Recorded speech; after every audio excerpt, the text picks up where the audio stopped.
My name is Mark Price Perry, and welcome to Business Driven PMO. When it comes to PMO setup and management, I have a set of convictions that's different from what I see advocated and practiced within the industry. And today, I'm here to tell you about one of those convictions, and that is PMO maturity. In my opinion, the project management community has a misguided view on PMO maturity. Most tend to view PMO maturity in terms of PMO functions, scope, or approach. This is depicted in many ways, such as the PMO maturity cube. Here, PMO maturity in terms of methodology is expressed as basic or intermediate or advanced. PMO maturity in terms of scope is expressed as program or project level, department level, or enterprise level. And PMO maturity in terms of approach is expressed in terms of operational, tactical, or strategic. This view of PMO maturity often creates a mindset that PMO maturity is a function of capability and location. If the PMO has a defined and managed and optimized project management methodology, and if the PMO is high up in the organization, then it's mature. Well, I could not disagree more with this premise of PMO maturity. And let me tell you why. What is PMO maturity?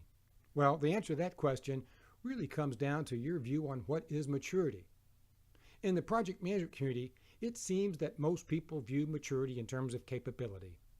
If you develop, manage, measure, benchmark, and continuously improve your capabilities, then you are a mature PMO. But on the business management side of the house, we view maturity in terms of outcomes achieved.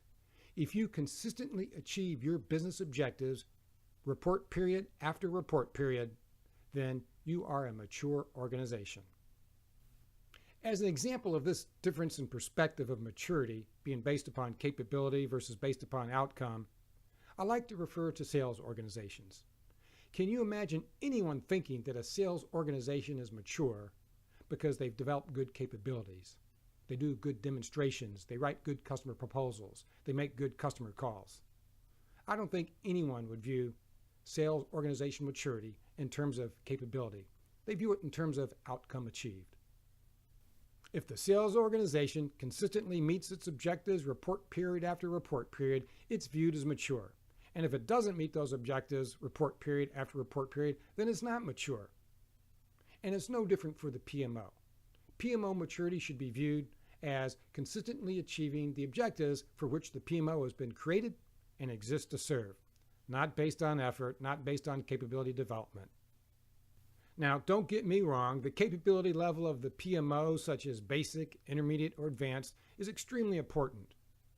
The scope of the PMO, such as project or program office related, department, or enterprise, is also important to get right.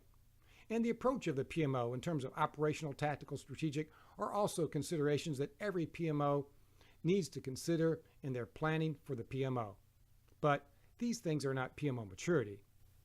Sure, you can view these attributes in a cube and call it what you want, but they're not PMO maturity.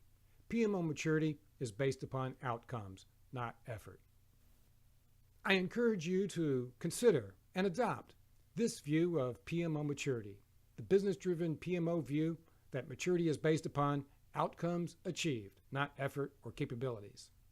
It will help you have better project outcomes, and it will help you have a better PMO. This has been a business-driven PMO video. My name is Mark Price Perry. Until next time.